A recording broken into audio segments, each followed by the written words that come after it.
today, the producer Javier Lafuente, actresses and actors Candela Recio, Pablo Hoyos, Silvio Aguilar, Pablo Gaviria, Claudia Navarro, Ronnie Michel Pinzarro, Marta Casado, and Javier Sanchez, and the director of the film, Jonas Trueba.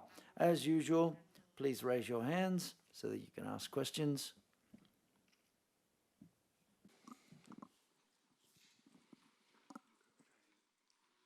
En la primera fila. Yes, in the front row there, please. Hi, congratulations for the film. I liked it very much. A couple of questions. The first is, Jonas, what differences, if there have been, do you notice between the first time that you got in touch with all of the actors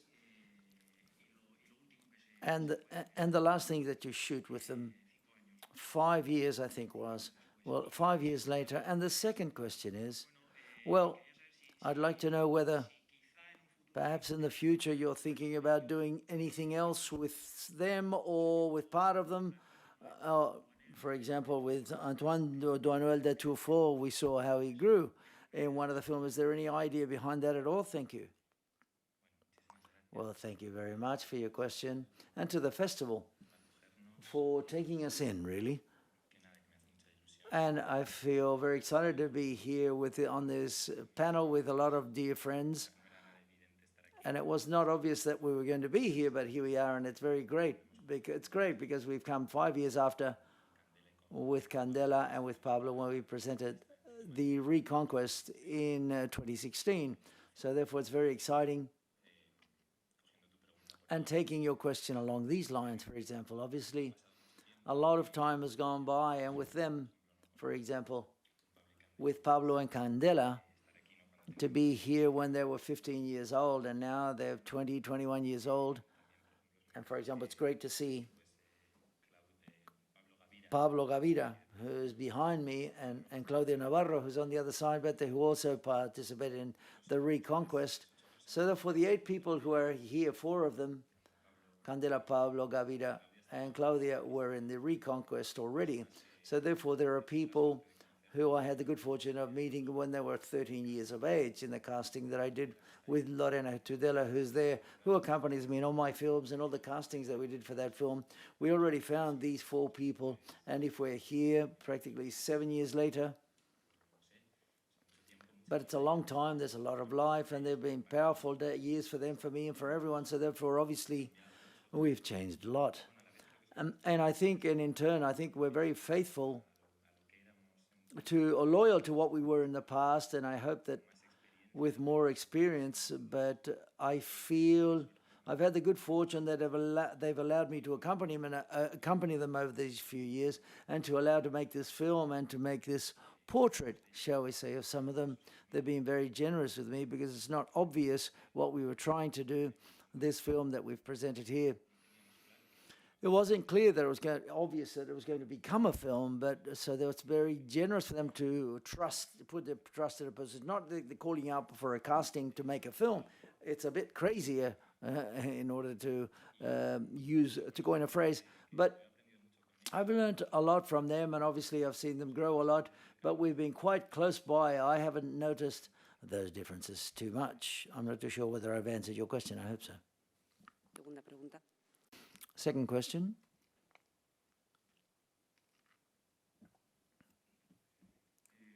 Hi, good afternoon, and congratulations for the film. I see that everyone's a bit nervous, and congratulations for the delay because it's a decent film. If it comes 20 minutes late, it'd be a pity if we couldn't have turned up here at the film festival or to the press conference. For all the actors and actresses, with a one word, could you define your generation? Just one single word. And the question's for all of you, Jonas. I'd like to ask you 2 things. One is your generation, which is different, albeit you can confess that you're an adolescent in the film. Within your generation, with almost 40 years, we're talking about Bayona, people who are older than you, but from your generation, are you taking up the baton in film, not auteur cinema, but also social subject matter that's from the 1980s, and other people from your generation don't do so, but they do it with a sense of entertainment. And in the breaks, which I love because it happened when we saw it, they could have been happening all of a sudden turning up. That's as you didn't cut the recording, but there's just a board that appears, and I took a photo to the projector, and people were doing things as if, yes, there were people were doing weird stuff. So therefore, did you think that that could happen or not? Whether did you think upon that possibility or not? I'm not too sure whether you want to answer with the words you want to say.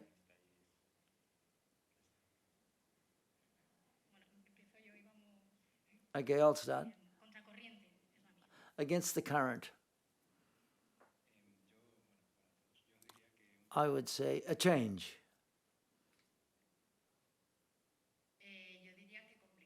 Complicated.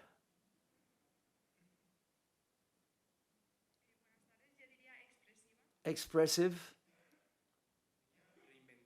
Reinvent. I think it's possible to summarize my word. I would say miracle, perhaps. For me, it's quite complicated, but perhaps novelty, new. I don't know what I would say, but I think right, quite a mix-up.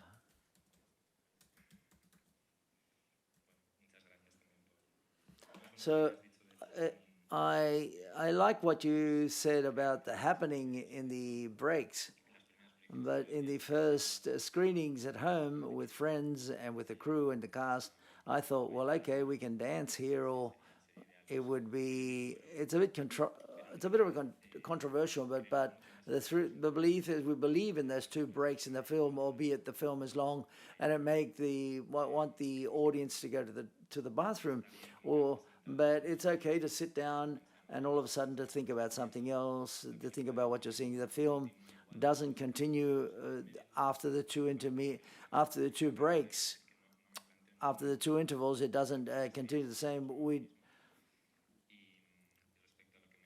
They can, as regards you, what you said about the generation, I couldn't answer because you mentioned directors, but you could recognize yourself perhaps in some directors that are not exactly from your generation. Like, for example, I don't know, many of them, from Javier Rebollo, who's much older than me, but for me has been a very important director and continues to be so, and I could mention many, from Felix Vizcarret or Carlos Simon, Michel Culero, or Andres Duque, who's also a director that makes different type of film movies, or García del Pino, for example.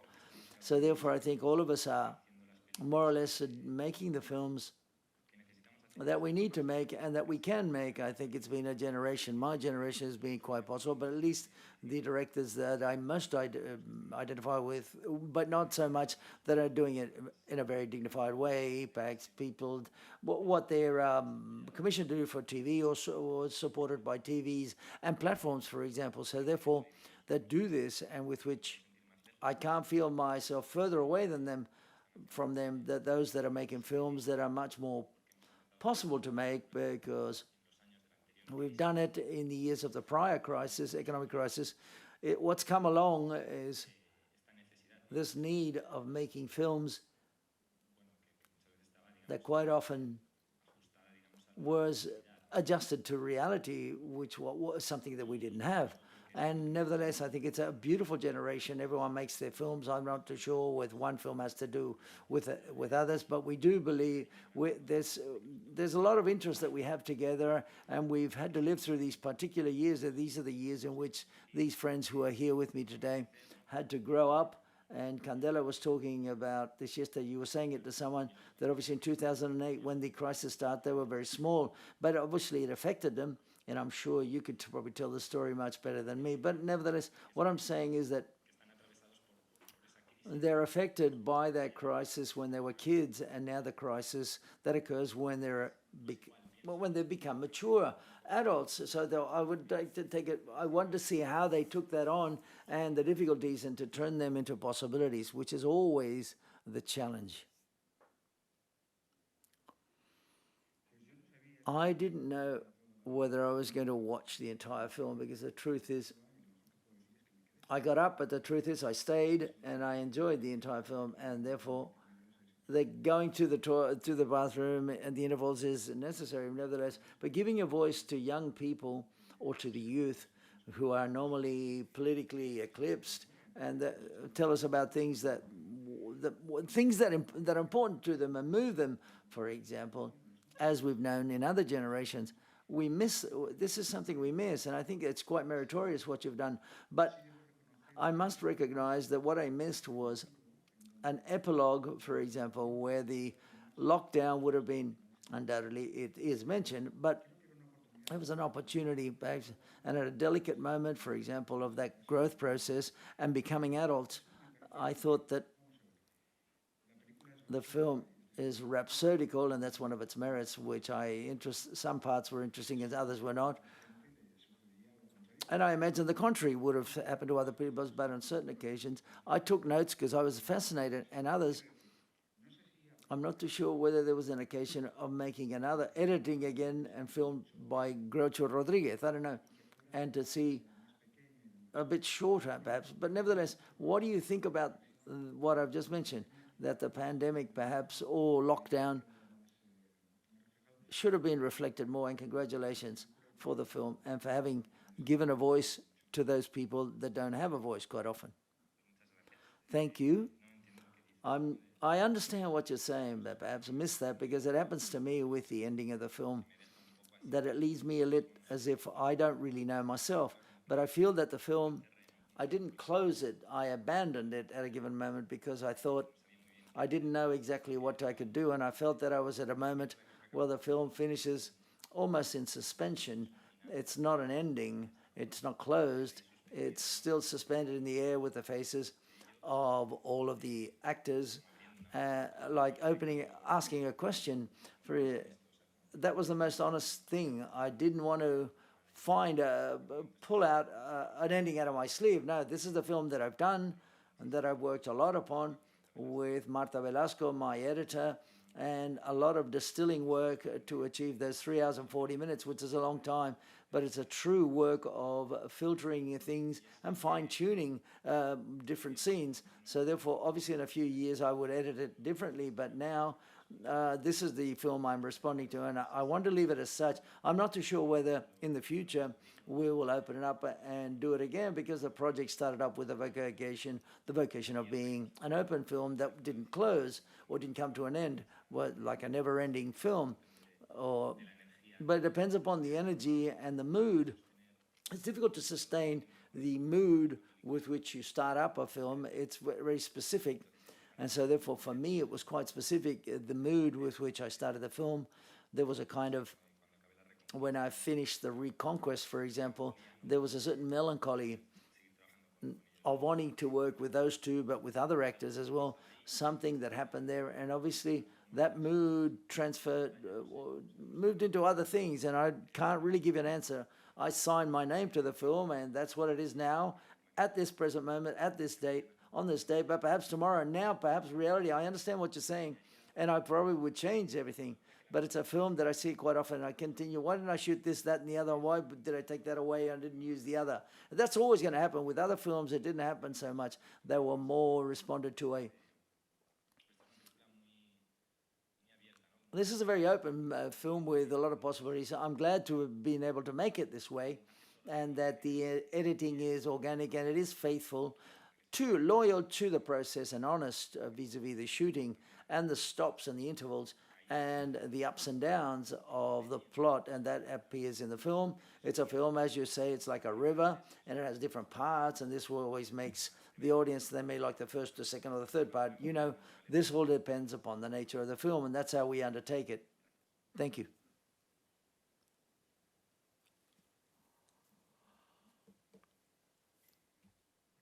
Hi, good afternoon. Congratulations for the film. I agree. It's not too long.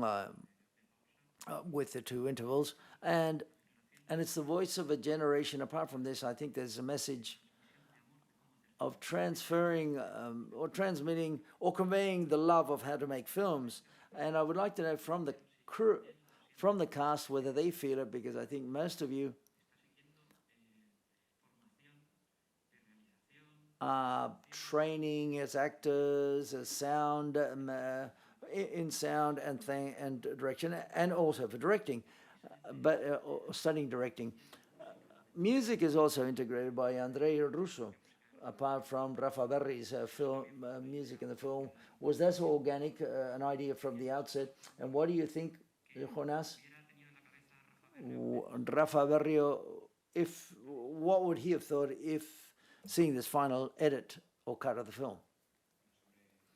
As regards to your first question, the truth is that we all see that sort of sensitivity that Jonas does when he deals with certain issues from a cinematographic standpoint. I'm also studying photo and cinema directing, and I grew up with Jonas from a professional standpoint, thanks to the Reconquest, and I've learned quite a lot. And being close to him, well, I see the way he works with actors that he doesn't even consider them as actors when he works with them, and thanks to that, he achieves it to be so seamless, naturally speaking, and how he approaches the different situations in the film.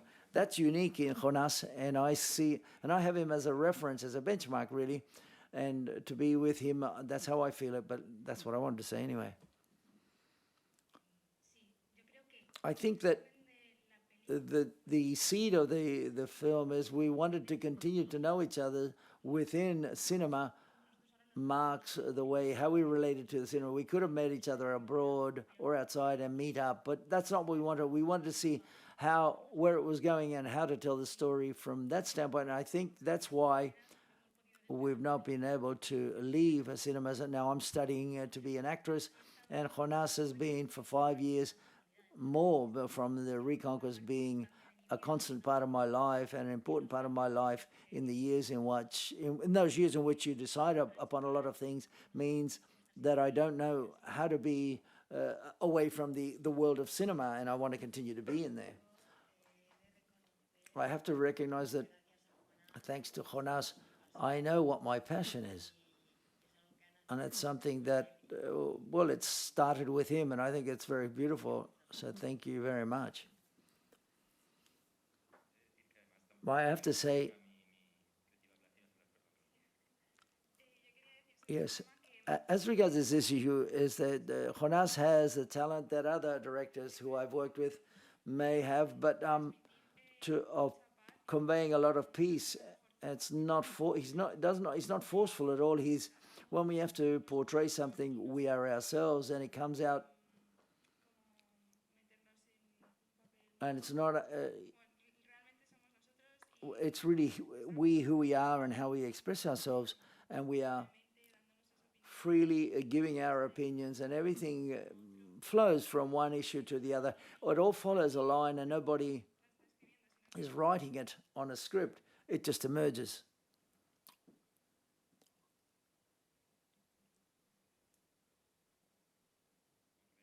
I was just going to say,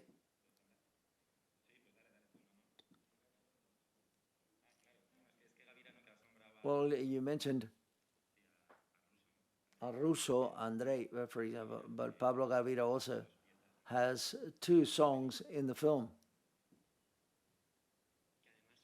And I think that the 2 questions you've asked are connected because the way Jonas makes film and the trust he puts in us, I think, and he was interested in our project, not only mine, but also Russo, so we could participate in this thing.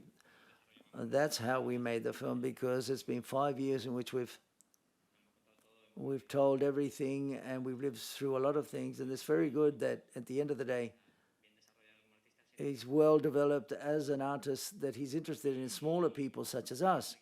And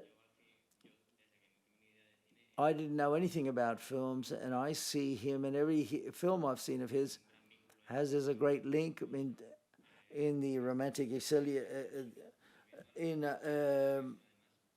the Exiliados Románticos and the Reconquest, allowing us, and thank you very much once again for giving us the opportunity. That's what I wanted to say anyway. Well, okay.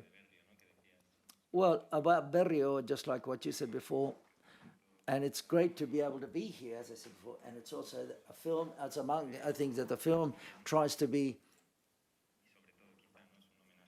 It's a tribute to Rafael Berrio. I'm not too sure whether he would have thought. I've asked myself quite often about that, but I don't know.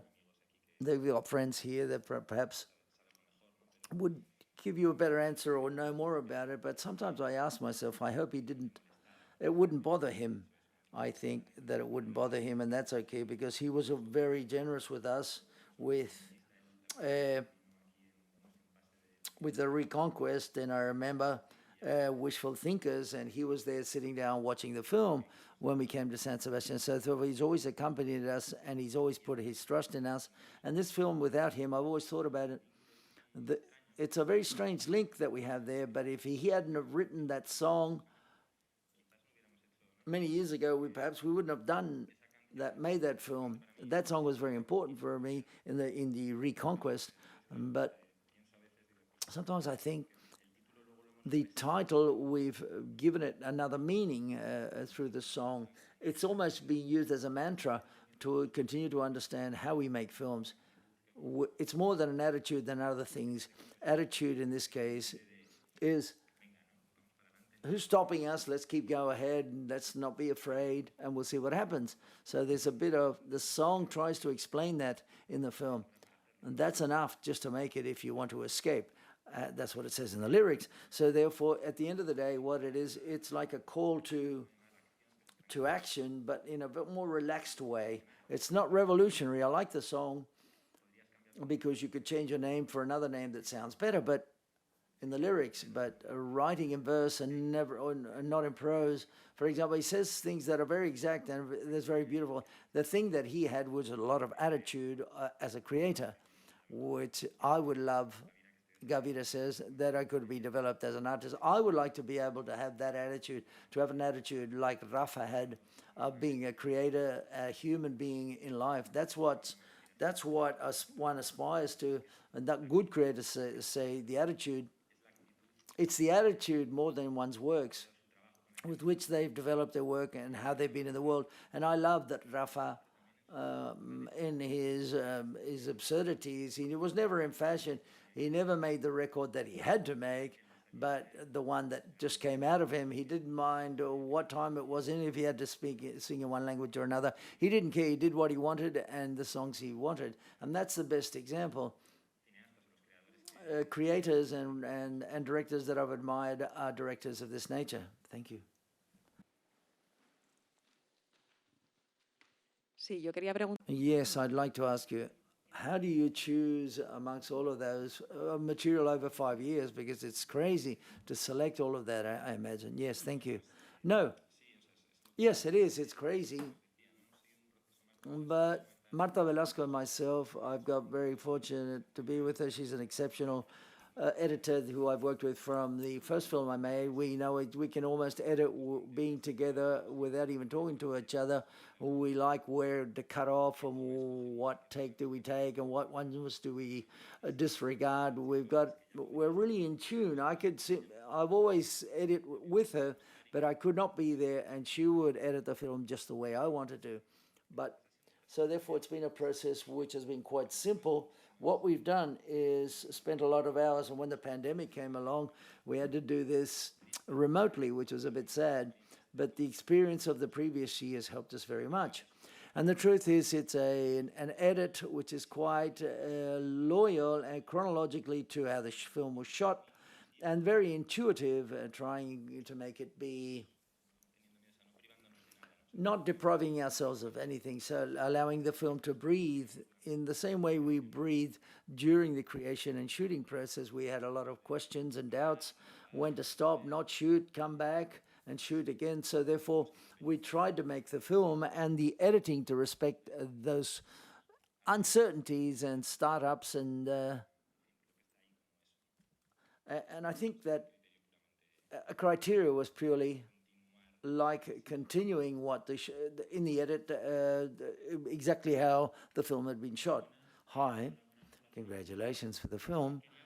I would like to ask you about, in your filmography, normally the city of Madrid is always quite present, but in Madrid, like in the old quarter or the historic quarter.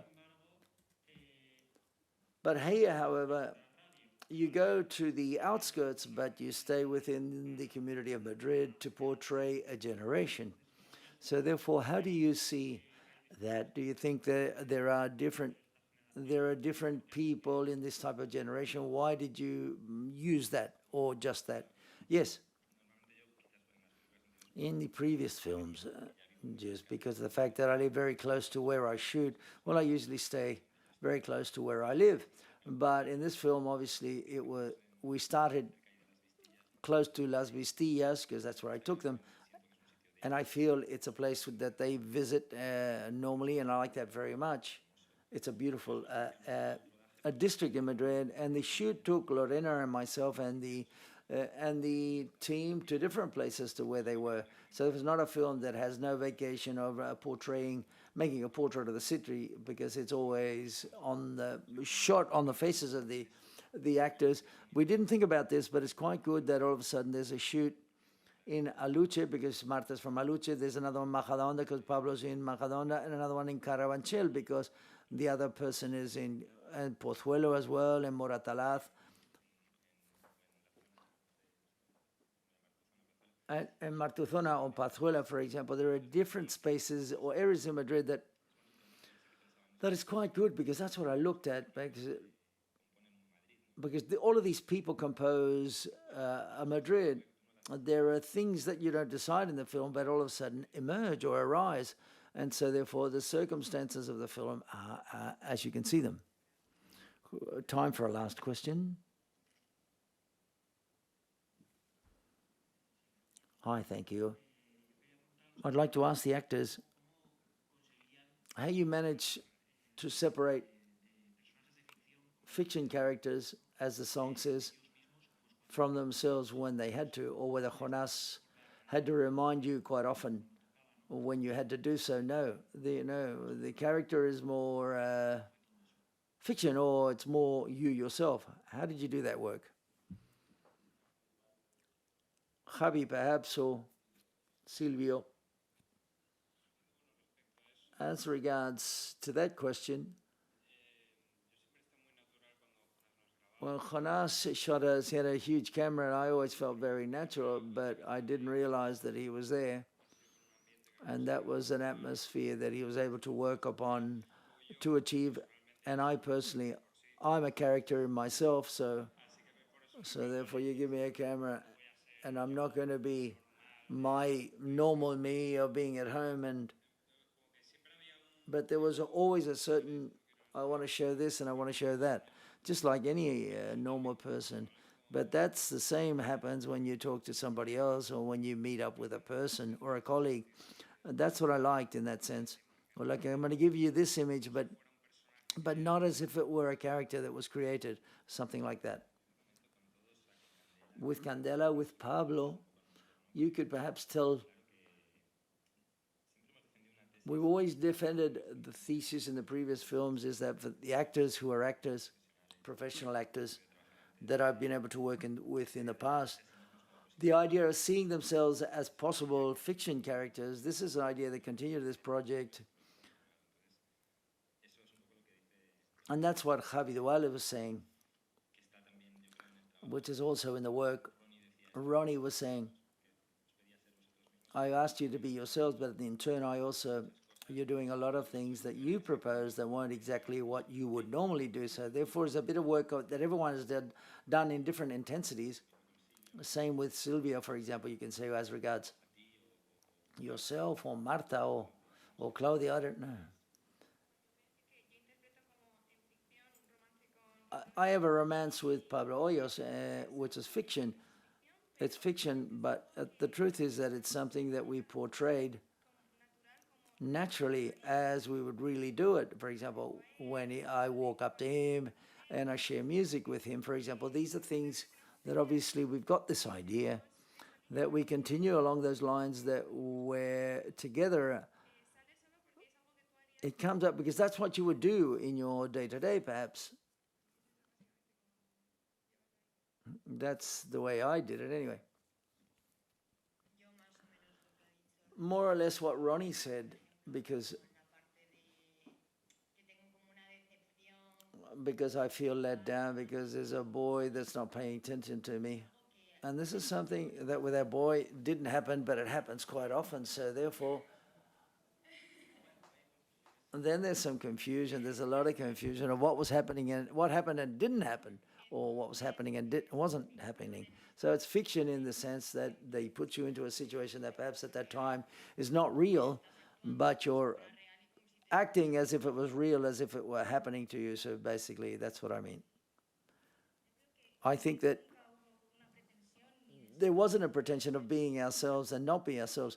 I think that we didn't address it that way, approach it that way at all, because whether we were worried about finding things that form part of our life or the life of people close to us, that we wanted to portray things that to a certain extent we live and we know how we feel when we live them, involved. There was already part of us in them. I know how I love, and I can tell you how I love, but the person who's loving in the film is not me. It's difficult to separate both things, and to a certain extent, you want to tell that story that way.